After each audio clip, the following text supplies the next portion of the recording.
Hi, folks. Andrew here. Popcorn and whiskey. I am the face. Who runs the place? A little bit late start tonight. I get it. A little technical difficulties on my end. Really, it was a few things that I had to get done before I actually came on air, that last minute type thing. So, anyway, appreciate y'all being here. Thank you. Popcorn and whiskey. New sign over here. You can see that. Says Paletto and Son whiskey, established 1939. That's when the year my pops was born. So there you go. Okay. So as far as I know, we are live. Let me just check it real quick while I go over here and see. I know there's a few people who don't like me doing this, but hey, that's part of it. That's part of the checks and balances you have. That's what us professional calls, making sure everything is done like it needs to be done. Okay, here. Okay, so I am live. I am on air. I am ready to rock and roll. We got your comments coming in. You comment, go ahead. And you know what I'm also going to do just for tonight? And you can call in at any time. Oh, wait, let me find out where it is here. Okay. Let's see if I show this. Do I want to make this a banner? No, I tell you what, I just keep it like that. This is the call-in line. Anytime you want to call in, there's the line. It should ring. In a perfect world, it will ring, and I will put you on air. We will be on air together. At least that's the plan, is to be on air together. And if it works out, great. And we'll go from there. So at any time you want to call in about anything, excuse me, we'll go right ahead. Oh, our traditional sip. Here we go. Yeah, buddy. All right. Triple streaming tonight. Facebook, YouTube, and Twitch. I know I keep saying I'm going to change that up, and I haven't done so yet. I don't know if YouTube actually does anything for me, so I should move to another platform at this point, but we'll see what happens. If you want to comment, go right ahead. I don't know if I'll put the comments on the screen or not. There's a new thingy with my streaming platform called Facebook that they allow me to put stuff. It'll be actually right below here. It'll come up once I do it. It'll be right over there in the corner once I do it. So, okay. So we were talking about the subjects tonight. We're going to be talking about some top 10 lists. We're going to be talking about Nipper, and we're going to be talking about some phone calls. Okay. So let me start off with Nipper. And if you didn't know or don't know who Nipper is, I just lost the story. Well, I think it was, I want to say Rochester, but it's not Rochester. Someplace has a entertainment oddities. There we go. Okay. The RCA dog. Remember, hi Linda, how you doing? Thank you for tuning in. Nipper, a long time ago when RCA was the original RCA, and not what they're morphed into now, all technology stuff and everything else, when it basically was just a phonograph type place. They had and if you're my age or older, you'll know about this, or you've seen it before. I didn't know firsthand. I wasn't alive, but RCA had, and I wish I had to put on the screen, but I don't. RCA had a logo where the old phonograph with the big speaker coming out looked like a big cone coming out, and it had a dog tilting his head listening to the cone. That dog's name was Nipper.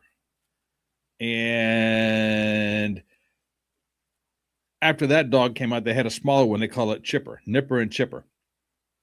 And I remember this because actually in college, I was taking radio and TV classes, and that was actually a bonus for one of our quizzes. And I remember that vividly because we talked about it briefly in class, and all of a sudden it came up as a bonus. I think it was even on the final as a bonus question. And I remember that because afterwards, a lot of us were talking, and I think the whole class is the only question the whole class got right, and that's why it's stuck in my mind because so everyone remembered it. So anyway, I bring that up because there is a story, and the story is I'm getting this from the APnews.com. Okay. Now be ready. Be ready here. I'm not going to display this on screen because last time I got dinged. I'm trying to figure out how or why I got dinged for doing it. So I don't want to put myself in a position where I get taken off the air. Facebook doesn't like it when I put different stories on there. I'm trying to figure out why. Okay. We'll just leave it at that. So I'll just start reading it here. Nipper, a 28-foot, 9-meter tall white dog with black ears, has sat conspicuously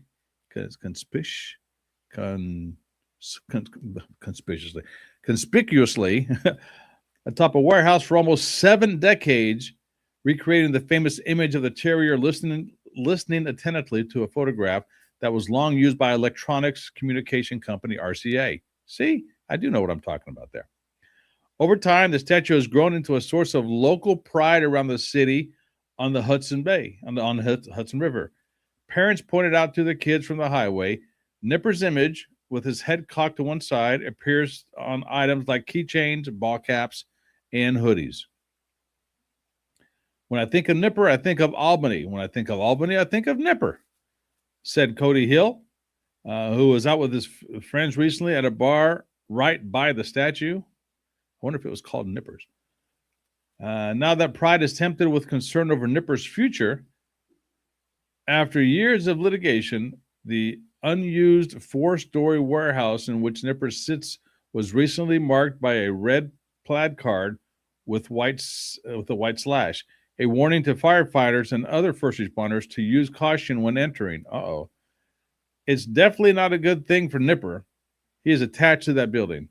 So if something happens to it, it's going to be kind of hard to take him off, said Director of Preservation Services for the Historic Albany Foundation, Kara Markry. The history of Nipper. The flesh and blood Nipper lived in the late 1900th century England and earned his name after trying to bite people's ankles. His owner's brother, Francis Burrard, immortalized the dog posthumously in the painting His Master's Voice, which shows Nipper intrigued by the recorded sound coming from his photographic horn. Again, something I've already said. See, when you listen to me, you get all kinds of stuff going on here.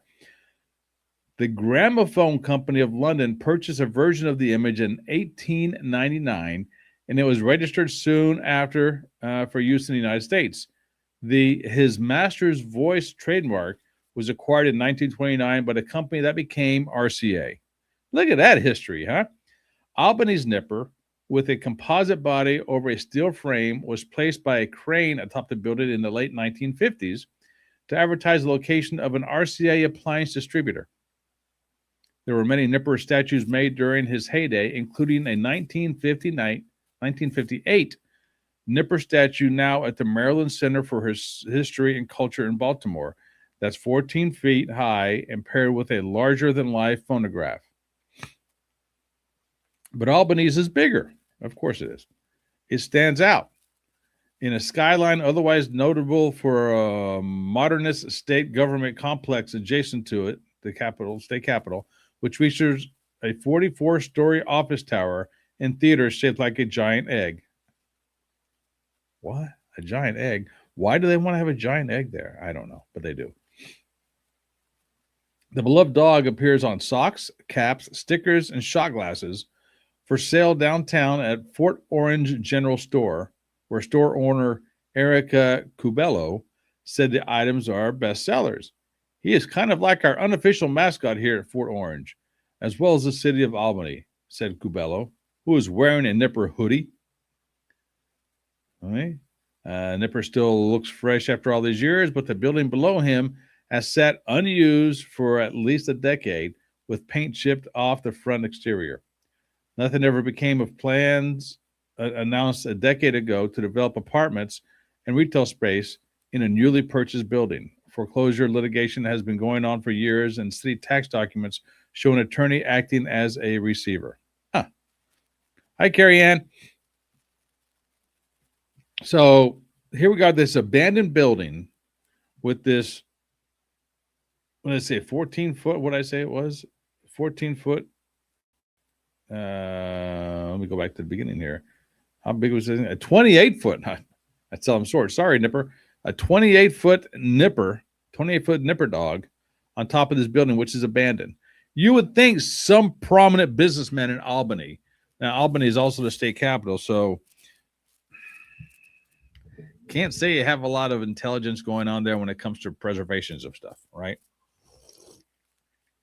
That's just the way it goes. But you would think somewhere there would be somebody saying, you know what? I want to preserve this. Or in somebody's business somewhere, they'd want to preserve it and keep it around. It's 28 foot, so it's pretty big. But I just can't imagine it would not be there somewhere or somebody would not want to pick it up.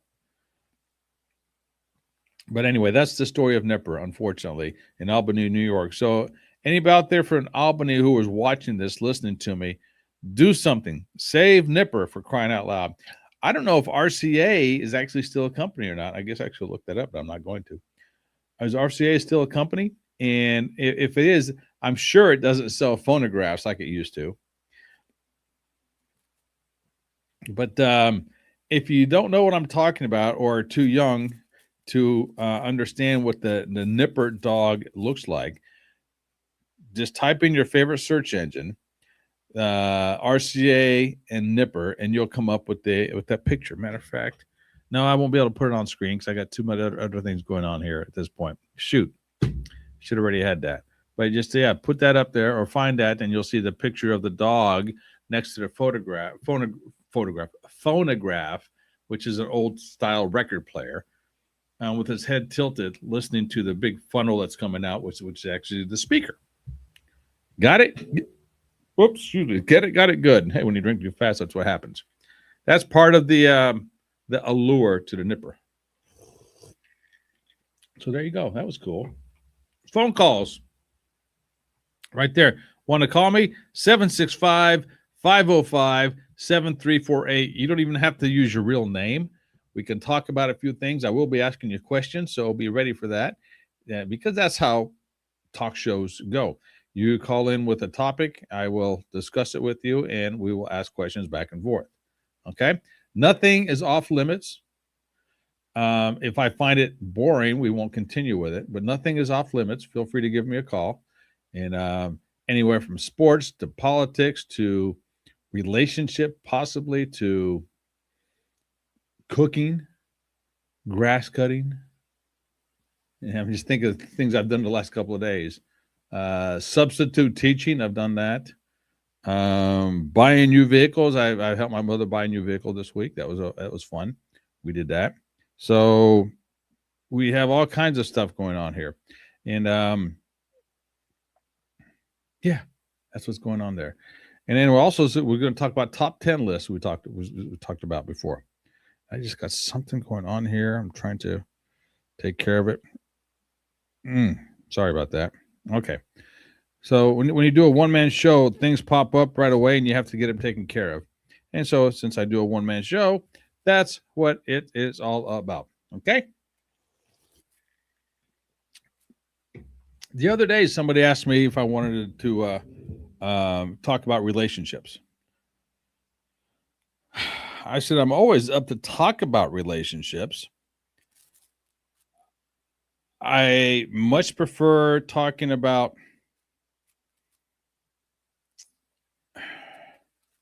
what's the word I'm looking for here? Not so much relationships per se. I'm not well versed on the side of relationships or long-lasting relationships. I'm not well versed with that. Now, excuse me, if you want to get to the part we're building up to get to relationships, yeah, we can talk about that all the time. You want to talk about the dynamics between a difference between a man and a woman, not the physical attributes, which Apparently, a lot of people seem to not understand. And it still baffles me when somebody can't say what a woman is. It still baffles me. And if it baffles you, or you think that's a difficult question to answer, give me a call. I'd love to talk to you about that as well. So we'll see what that one's all about. Somebody asked me the other day about radio stations, which I have a love for different radio stations, and we'll do that as well. So we will go on to the next topic at hand, since we talked about Nipper quite a bit there. The next topic at hand is top 10 lists. And tonight we're going to talk about the 10 bizarre and, what is that word? Inexplicable? I'm going to say that right, inexplicable? I don't know if I've ever said that word before. So the 10 bizarre and inexplicable social media trends. I guess I should put on my glasses or get closer to the screen, one or the other. Yeah. I wear the cheaters. Okay, whatever. So 10 bizarre and inexplicable social media trends. All right. Now I have not seen these yet, so I'm just as curious as you are as we're going to go through this. Number 10, and this is from a website called top10s.net. So I don't know how accurate this is or who put this together. Let me just read the byline here so you'll know what's going on. Virtual social media trends are usually harmless stuff like dancing or cats doing something specific and hilarious, though they can easily get out of hand if left unchecked. There have been quite a few bizarre and sometimes downright dangerous trends that went popular on websites like YouTube or TikTok in the past few years. Some of them, like the infamous Salt and Ice Challenge, even caused quite a few real-life injuries, forcing local authorities and social media networks to intervene and restrict them until they die down. Okay, all that being said, let me get started with this.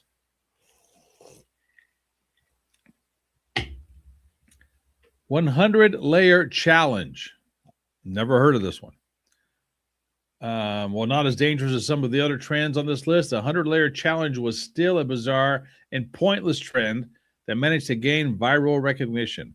As the name suggests, it involved applying 100 layers of any product, usually makeup or clothing, and sharing it online.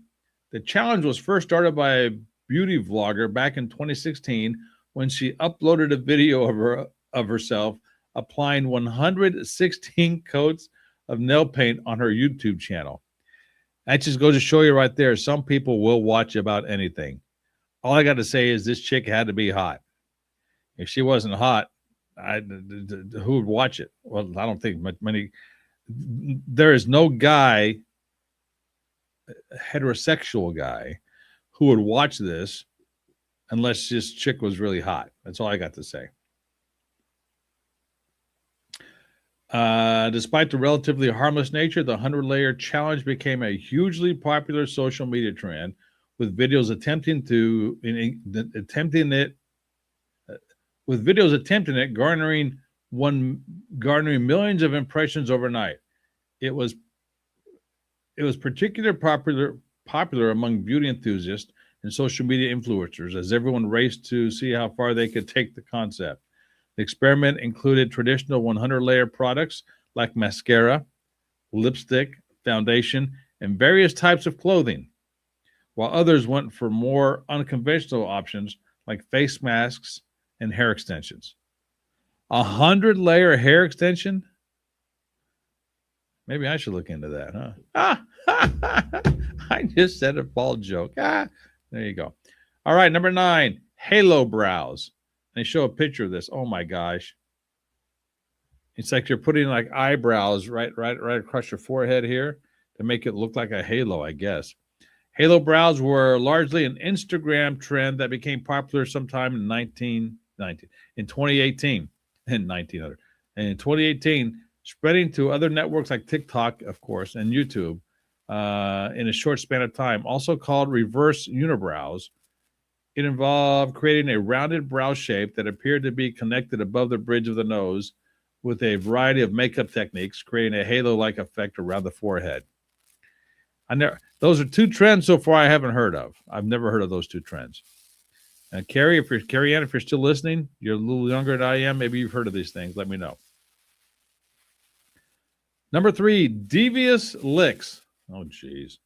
According to the Urban Dictionary, a lick is a successful type of theft which results in an acceptable, impressive, and rewarding payday for the protagonist. Sometime in September 2021, students in schools across America took to filming themselves stealing or vandalizing school property and then posting the videos on social media with the hashtag devious licks. While started on TikTok, the phenomenon soon spread to other platforms like Twitter, Facebook, and Instagram. I remember I was substitute teaching at a local high school when this was going on. And the very, very, very explicit rules from the principal and others, if anybody is caught vandalizing anything at any time, consequences will be swift and severe. Basically, is what it boiled down to. People were stealing stuff off the bathroom walls, out of teachers' room. These were fixtures, not just like a roll of toilet paper. These were taking stuff off the walls and vandalizing them. So I didn't get that trend at all. I've heard of it. I didn't. Thank goodness I never saw it firsthand. So there you go. Okay, that was trend number 8. Yeah, 9, 8. Trend number 7, fire challenge. Fire challenge. This ought to be good. The fire challenge was a TikTok trend that first gained popularity attention in 2014. TikTok was around in 2014 when a slew of accidents left many of its participants severely burned and injured. At most basic, it involved people dousing themselves with various flammable substances and setting themselves on fire in different ways. Idiots, I call them idiots. The challenge quickly gained niche popularity on platforms like Instagram, Twitter, and YouTube, though it really went mainstream when a 15-year-old from Kentucky suffered a high-degree burns after attempting it, followed by numerous other cases of severe injury and hospitalization. That's called weeding out the gene pool right there. That's what that's called. For crying out loud. That was the fire challenge, right? The fire challenge. All right. Get away from that one. Oh, geez. When I say the name, you're just going to shake your head. Condom snorting. Condom snorting. Snorting condoms as a sport may date back to at least 2007, when a video featuring the act was first uploaded to YouTube. That's when YouTube first was coming out. However, the trend gained widespread attention only in 2018 after a video of a teenager doing it went viral on social media. Imagine that. Like it sounded, it involved people inhaling condoms through one nostril and hopefully pulling it out their mouth. Like other incredibly dangerous, possibly life-threatening trends that have gone popular in the past, condom snorting quickly spread on social media platforms like Instagram, Twitter, and YouTube, with mostly teenagers attempting the challenge and sharing videos online. Now, also, if you remember, back in 2007, isn't that the time people were eating Tide Pods? Wasn't that the time they were doing that? So you're eating Tide Pods and you're snorting condoms. Man, oh man. Hey, there's a prize to take home to mom and dad right there. Look at mom and dad, look at my date, look what he can do. Or vice versa. Look at my date, look what she can do. Oh, geez. Hey, Mr. Smith, I'm hungry. Do you have any condoms I can snort? Or do you have a Tide Pod I can eat? Yeah, okay. Wow. Okay, number 5. Here's another challenge. The Kylie Jenner Lip Challenge. This ought to be interesting. The Kylie Jenner Lip Challenge. Sometime in 2015, people on social media decided that they'd try to recreate Kylie Jenner's lips as accurate as they could, sparking off a trend we now know as the Kylie Jenner Lip Challenge. Of course, as one can't just change the kind of lips they have, it involved many resorting to methods like using a shot glass or other homemade suction devices to create a vacuum around their lips, resulting in swollen, plump-looking lips. Okay, they don't have a picture of her here, but I'm assuming Kylie has big lips like that. I find that extremely unattractive. I don't like big lips at all. The duck lips, don't like them. I think that's extremely unattractive. That's just me. I like the real thin, classy lips, not the big, ugly, slutty looking lips. My terminology, not anybody else's. So there you go. That's the Kylie Jenner lip challenge. Okay. The salt and ice challenge. This is interesting. Salt and ice challenge. This is number 4. The salt and ice challenge was another dangerous yet popular challenge that went viral, surfacing sometime around 2017 on video-based networks like YouTube and TikTok, of course. The idea was simple. Put some salt on your skin and press an ice cube to the area. The overall goal was to The overall goal was to endure the burning and freezing sensation for as long as possible and sharing the results with other people online, as the entire thing was usually filmed and posted on social media. I did not know that. I didn't know if you put salt on your skin and put ice on it, it would burn. I might have to try that. I'm not going to film it, but I might have to try it. Because to me, that doesn't sound like it would burn. It became popular among teenagers and young adults online.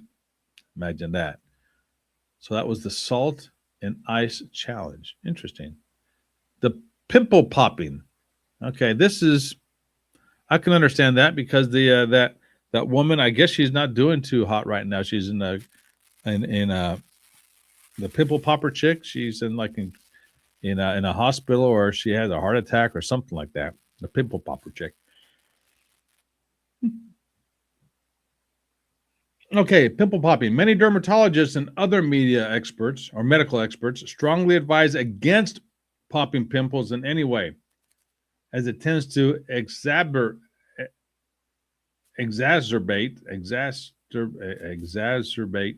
another word I can't say, exacerbate a relatively harmless and common medical problem. Still, pimple popping is a hugely popular social media trend on websites like YouTube, of course, as videos of the act still garner millions of views. For one example, a channel called Dr. Pimple Popper has gained more than 7.4 million subscribers since it started in 2010, as well as spawning a reality series of the same name on TLC, making it one of the most popular topics on YouTube. Okay, I've heard of Dr. Pimple Popper. I think I've watched her a couple of times. She is unique because as she's medically treating somebody's acne or somebody's big pimple or what have you, she's also telling stories and talking about it. And it's just fascinating to watch because you're like, ooh, but it's one of these things you can't take your eyes off of it because you want to see it. All the pus and everything start coming out. Ew. Isn't that neat? I don't know if it's neat or not. But it's something that a lot of people like to watch.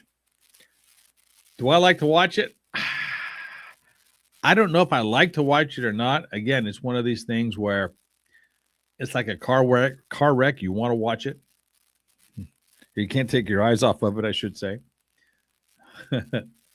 Anyway, next challenge, number 2, the hot water challenge. Oh, geez. This has got to be the millennials again. Here we go. The hot water challenge was a social media trend that mostly involved people pouring boiling water on themselves or other unsuspecting victims. Wow. Though there were also a few notable variations like sipping boiling water through a straw. The challenge first featured on news outlets in 2017 when it caused severe burns, hospitalizations, and other harmful consequences for many of its participants. In one particular tragic case, an 8-year-old girl in Florida died after drinking hot water through a straw, finally bringing popular attention to the dangerous trends. Folks, if you're involved with any of these, you're an idiot. I would smack you upside the head if you were here. Really? You're drinking boiling water? What an idiot. And people say, yeah, but you're drinking hot soup, blah, blah, blah, blah, blah. It's not boiling into, I just want to smack people or poured it on somebody. If somebody poured boiling water on me, I would promise you they'd be laid out. They'd be laid out somewhere. I would knock them upside the head. Okay. Hey, if you're here for the first time, you're watching this, thanks a lot. Call in the number down here, 765-505-7348. Give me a call. I'll put you on there. You can talk about some of these trends we were talking about. So, trend number one, oh my gosh. Oh my gosh. Eyeball tattoos. Eyeball tattoos. The idea of tattoos on eyeballs might make a few people uneasy. Guilty. Though in tattoo and general body modification community, it's not as far-fetched as it might sound.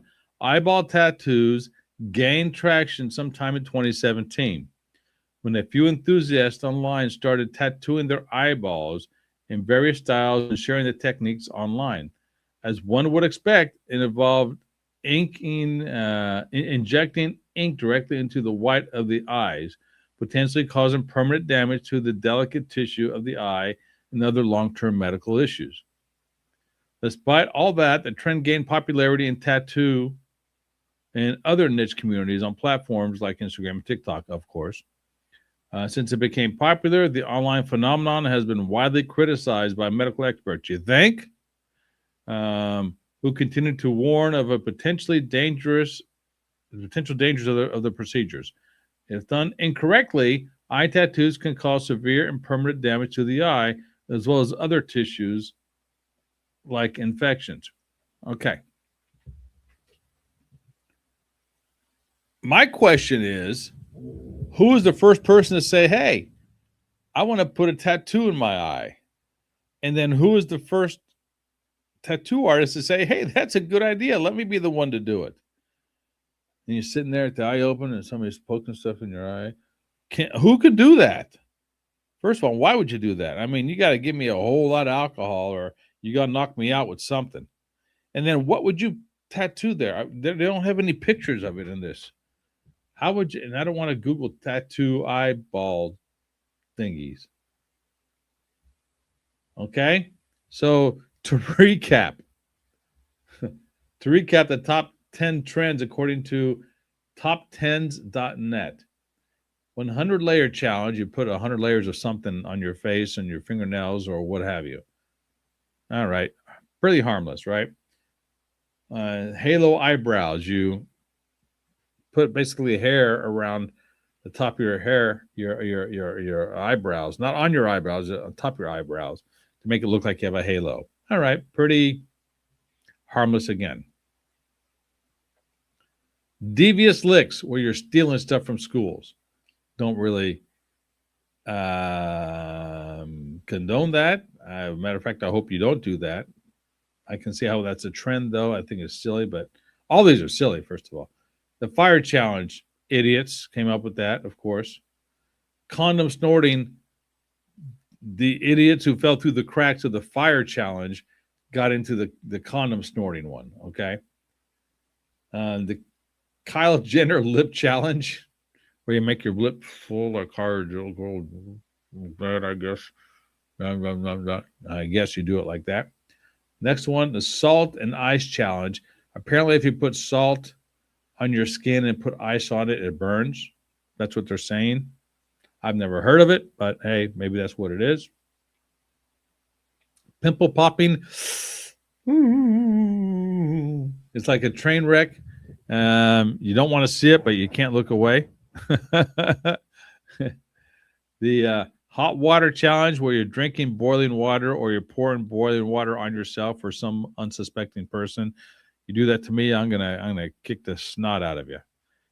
And then the last one was the eyeball challenge. Just want to have to take two people. So you have to have two idiots doing this.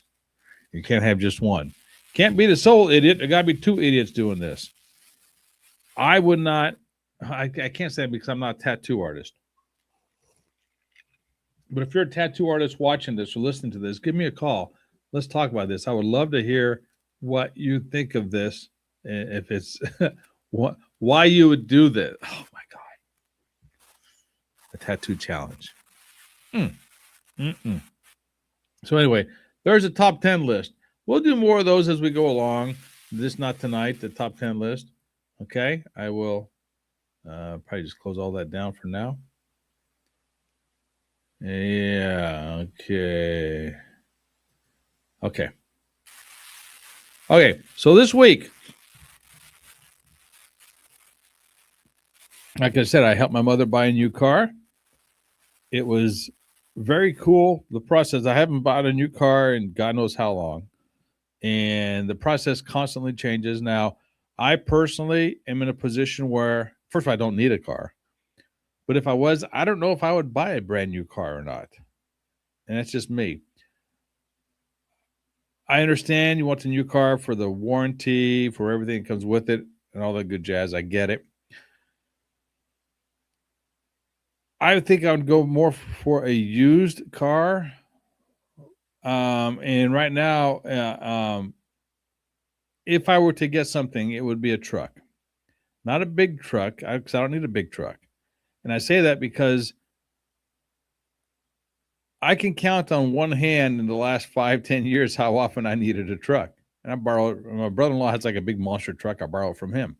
So I don't personally need a truck. Of the acreage that I have here, if I needed something, I'd use a tractor to do it. I have a little trailer and I have a hitch on the back of my SUV. I have a 2004 Honda CRV, which has been fantastic. I can't speak more highly of this vehicle at all. So I have no intentions of getting rid of it. Unless I will sell anything. If I have the right buyer, of course I will. But at this point, I don't plan on getting rid of it. If I did, it would be a small truck. By small truck, I like the Mavericks, the Ford Mavericks. I like those. And I like the Hyundai Santa Cruz, which rumors are they are discontinuing that. Now, both of them have their pros and cons. I absolutely love. Excuse me. I absolutely love the way the Santa Cruz looks. Absolutely love it. I don't really care for the gas mileage it gets. Depends on where you look. It's anywhere from in the city from 19 to 26, on the highway from 22 to 28. Depends on where you look. Not that fond of the gas mileage, just for the fact that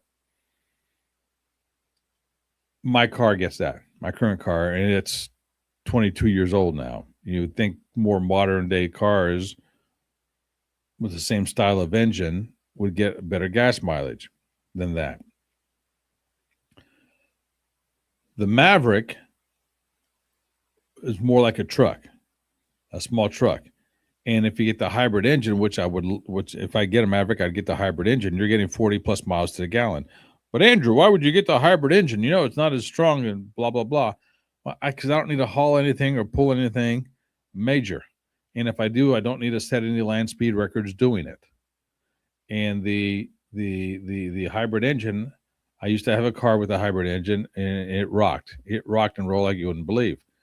The issue I have with the Maverick, the first couple of years it came out, the lower end Mavericks, they had they call it infotainment center, basically the radio. It's about 6 inches or so. It's a flat screen, which is fine. But then they had this little cubby on the side of it, which made zero sense at all why it's there. You couldn't put anything in there. You couldn't put your cell phone in there because it'd fall out. You couldn't put change in there because it would fall out when you're driving. So when it first came out, that bugged the bejeebers out of me. That and something else I'll tell you in a second. So every review that I saw, that I watched, and granted, I watched hundreds of reviews for the Maverick. I asked the question on every review I read, every review I saw, what do you put in that little cubby? What is it for? Of the people who answered me, they said they have not figured it out why it's even there. It's a waste of space. And that just bugs me. And if I were to get one of those trucks, which I like to truck, I see that and just bugged the bejeebers out of me the whole time. So that's reason number one why I didn't get one before. Well, actually, number two, because I don't need one with my car, but I like it. The other reason, and I can't stand this. I don't know why they're doing this. I can't stand it. Maybe it's just old school in me. The gear shift knob is a little attorney thing down here. It's not a gear shift with your hand or up here like three in the tree used to be, which my car has the gear shift here. It's not three in the tree. It's an automatic, but it's gear shift up here. If you're going to have a truck, make it truck-like.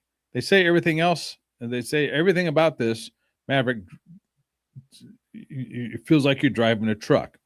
The Santa Fe feels like you're driving a car, they said. So if you're going to make it drive like a truck, put the gear shift where it'd be like a truck. Yeah, but Andrew, that's not modern technology. I don't care. I don't care. Instead of having this stupid little knob there, put the gear shift here on the side. Make it more manly, if you will. That's just me. Okay. Now, I also heard that, speaking of manly, that the Maverick is more for the ladies who live an alternative lifestyle. We'll just leave it at that. We'll leave it at that point. I've heard that from a few people. I have yet to see many ladies driving it, mostly guys driving it. I have an older friend who's in his 80s who bought one about a year ago. He had a big old F-150, F-250, whatever it was, a big old Ford truck. And he said he liked it, but the gas mileage was way too much, which he can afford it. That's not a problem. But he said it's just getting way too much, and it was just hard to get in and out of for him as he was getting older. So the Maverick's a little shorter, easier to get in and out of, and he has a hybrid engine, so the gas mileage is great. He's driven it for a year. He says he absolutely loves this truck. Loves it, loves it, loves it. He says it's the best purchase he's ever made. So there you go. You got that one. The Santa Cruz, from what I'm gathering, has some issues with the drivetrain. And I follow a guy on YouTube. I'm not going to get into what his name is because I don't have him on here, and maybe one night I'll try so I can get him on here to interview him about it. And the last couple of years, he has, for the last year or so, he hasn't talked about it much. So I know he had some issues he brought into the shop with his vehicle. He called it the Green Iguana. the Green Iguana. It had a light green color, which is another thing Hyundai has, is the colors of their vehicles are pretty out there, pretty unique. Now, my buddy who has the Maverick has a color called Desert Sand. Oh, it's beautiful. It's a beautiful car, beautiful truck. Speaking of beautiful, my mom got the light green on her Hyundai Kona. Beautiful color, beautiful car. Everything about it is just beauty. It is beauty. Has a nice big wide dash, push button, everything, which we're still trying to figure it out. And I don't think we will ever figure out all the things this thing can do, which is another thing of sometimes too much technology is a hindrance. There we go. Too much technology is a hindrance.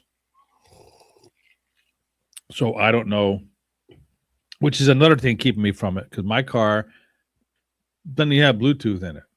I have to plug in the Bluetooth in what we used to call the cigarette lighter. Now it's just called the power outlet. So I plug a Bluetooth in there and it connects to my phone and I'm good to go. I listen to my podcast all the time. And the thing is, if I get a phone call, I have to disconnect it from the Bluetooth because it just doesn't sound right. So that'd be one advantage of getting a newer car that has a Bluetooth.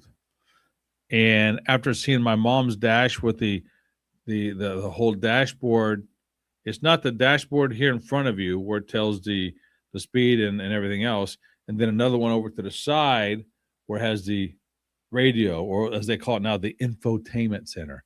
She has just one long dash that goes along there. I like that. I don't like I shouldn't say I don't like it, but after seeing that compared to just the screen on the side where the radio is, a big screen there, not so much. Don't care for not so much. I don't know if I like that or not, but we'll see. But for the time being, as of right this second, I don't have any inclinations of trading off my car or doing something with my car. I would consider selling it outright if somebody needs a car. It's a great car, fantastic, no issues whatsoever. It's 22 years old, but it's my daily driver. I haven't had an issue with it whatsoever. It changed the tires, changed the oil. Other than that, runs like a top. I can't badmouth it. I would take it across country in a heartbeat. No problem. I'll leave today from where I am. I'm here in Indiana, and I'd go to California tomorrow if I could, if I needed to. I would have no issues doing it. And it's a comfortable ride. And it's not one of these rides that will make you tired. At least the driving won't make you tired. And the same thing with the CRV 2014 that my mom will be selling as well. We drove that back from Florida a few weeks ago. Another great car. I'd take that in a heartbeat as well, but I want the truck. So a 2014 Honda CRV, 2004 Honda CRV, two vehicles. I would highly, highly, highly recommend if you're needing one. Of course, one of them is 10 years older than the other one. The 2014 has a little more modern-ish stuff to it. I don't know if I like driving one better than the other. I think that I'd drive both of them across country tomorrow, no problem. So there you go. Car talk here on Popcorn and Whiskey. We did all kinds of stuff tonight. So we talked about what did we talk about? We talked about all kinds of stuff. We talked about the Nipper. We talked about the top 10 list. We talked about vehicles. I did not get into professional wrestling, even though we have a big wrestling weekend coming up this weekend. And what else? I do not know if I'll be on tomorrow night or not, as I will be watching Backlash from the WWE. And I don't plan on coming online or doing a watch along with it or anything at this point. So what else? I think I'm going to stop it here. So, yeah. Again, one of these days, people are going to start calling in 765-505-7348. Unless somebody tried to call in and I didn't see it. Let me just see over here. Nope, no call-ins. I guess nobody wants to talk to me. I got to figure out how to promote this more so I get some possible call-ins. Okay? What do you think? If you're watching right now, I'll give you 30 seconds to call in, and if you want to call in, go for it. Linda, if you're still watching, thank you. Carrie Ann, if you're watching, still thank you. All the people on Twitch, I see you out there. If you're watching, want to call in, go for it. I don't think there's many YouTube viewers at this point. YouTube is starting to really tick me off. As much as I like YouTube, it's starting to tick me off. It is the second biggest search engine behind Google, I do believe. Yeah, people go to Google University to do all kinds of stuff with Google. So, anyway, well, no one's calling in. I think I'm going to call it a night. It's been a long-ass day for me, and I'll